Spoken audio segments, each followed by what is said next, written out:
بسم اللہ الرحمن الرحیم۔ السلام علیکہ یا صاحب العصر والزمان۔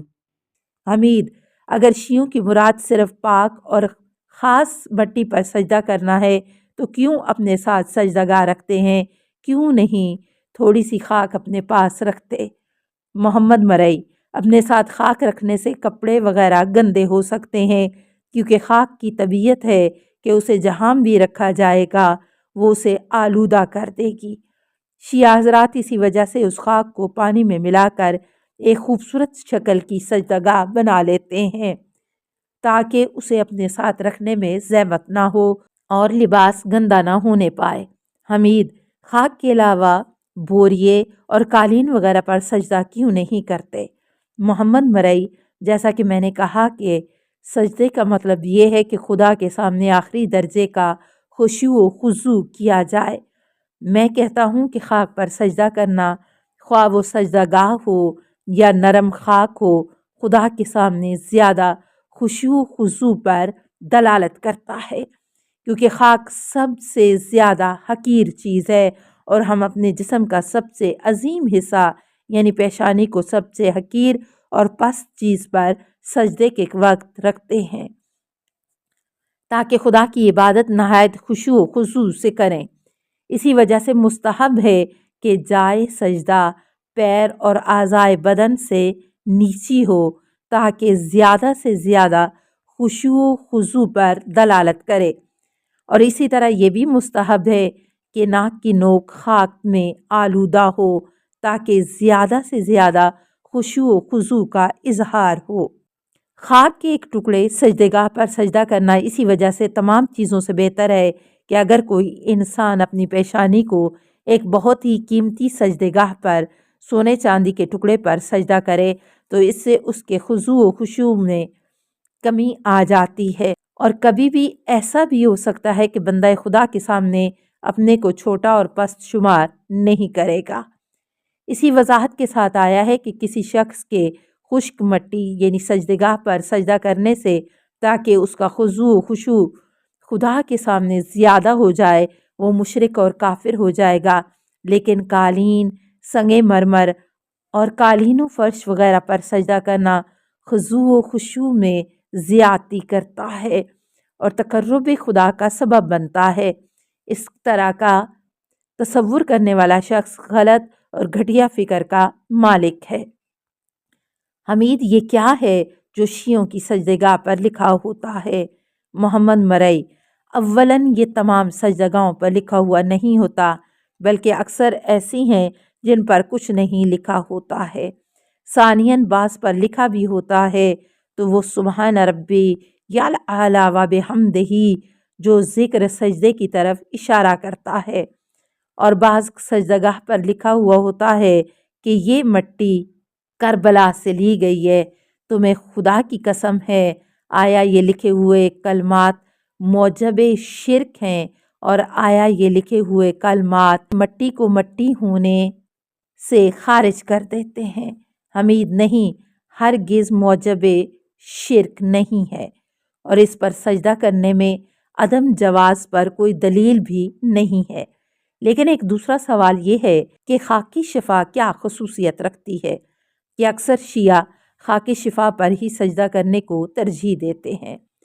محمد مرئی، اس کا راز یہ ہے کہ ہمارے ائمہ اہل بیت علیہم السلام سے روایت ہے کہ خاکی شفا ہر خاک سے افضل و برتر ہے۔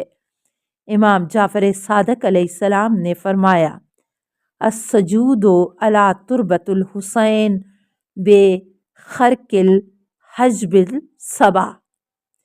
خاکی شفا پر سجدہ کرنے کے ساتھ حجاب ہٹ جاتے ہیں، یعنی نماز قبولیت کے درجے تک پہنچ جاتی ہے اور آسمان کی طرف جاتی ہے۔ نیز یہ بھی روایت ہے کہ آپ خدا کی بارگاہ میں تذلل و انکساری کی وجہ سے صرف خاکی شفا پر سجدہ کرتے تھے۔ اسی بنا پر خاکی شفا میں ایک ایسی فضیلت ہے جو دوسری خاک میں نہیں پائی جاتی ہے۔ حمید، آیا خاکی شفا پر سجدہ کرنے سے نماز قبول ہوتی ہے؟ اور اس کے علاوہ اور کسی مٹی پر سجدہ کرنے سے نماز قبول نہیں ہوگی۔ محمد مرئی مذہبی شیعہ کہتا ہے اگر آپ نماز کے شرائط صحت سے کوئی بھی شرط فاقد کر دیں تو نماز باطل ہے اور قبول نہیں ہوگی، لیکن اگر نماز کے تمام شرائط پائے جاتے ہیں اور اس کا سجدہ خاک شفا پر کیا گیا ہو تو نماز قبول بھی ہوگی اور ساتھ ساتھ وہ اہمیت کی بھی حامل ہوگی اور اس کا ثواب زیادہ ہو جائے گا۔ حمید کیا زمین کربلا تمام زمینوں حتیٰ کہ مکہ اور مدینہ کی زمینوں سے بھی افضل و برتر ہے، تاکہ یہ کہا جائے کہ خاک شفا پر نماز پڑھنا تمام خاک سے افضل و برتر ہے۔ محمد مرئی اس میں کیا اعتراض ہے کہ خداوند عالم نے خاک کربلا میں ہی اس طرح کی خصوصیت قرار دی ہو؟ حمید زمین مکہ جو جناب آدم علیہ السلام سے لے کر آج تک مقام کعبہ ہے، اور مدینہ کی زمین جس میں پیغمبر اکرم صلی اللہ علیہ وآلہ وسلم کا جسم مبارک مدفون ہے، کیا ان کا مقام و منزلت کربلا کی زمین سے کم تر ہے؟ یہ بڑی عجیب بات ہے۔ کیا حسین علیہ السلام اپنی جد پیغمبر اکرم صلی اللہ علیہ وآلہ وسلم سے افضل و برتر ہیں؟ محمد مرئی نہیں، ہرگز نہیں، بلکہ امام حسین علیہ السلام کی عظمت و منزلت ان کی ذات رسول کی وجہ سے ہے، لیکن خاک کربلا کو فضیلت حاصل ہونے کے سلسلے میں یہ راز ہے کہ امام حسین علیہ السلام اس سرزمین پر اپنے نانا کے دین کی راہ میں شہید ہوئے ہیں۔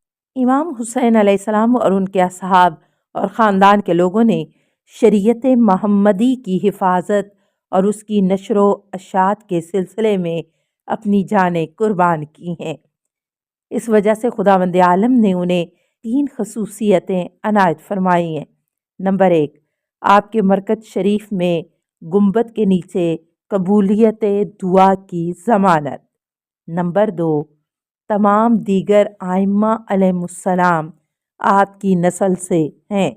نمبر 3، آپ کی خاک کربلا میں شفا ہے۔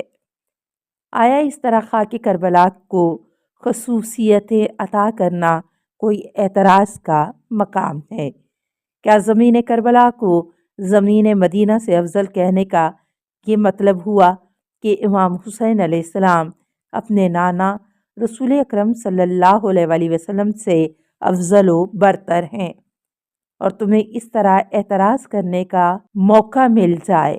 نہیں، بلکہ مطلب اس کے برعکس ہے، یعنی امام حسین علیہ السلام کا احترام ان کے جد رسول اکرم صلی اللہ علیہ وآلہ وسلم کا احترام ہے۔ رسول اکرم کا احترام خدا کا احترام ہے۔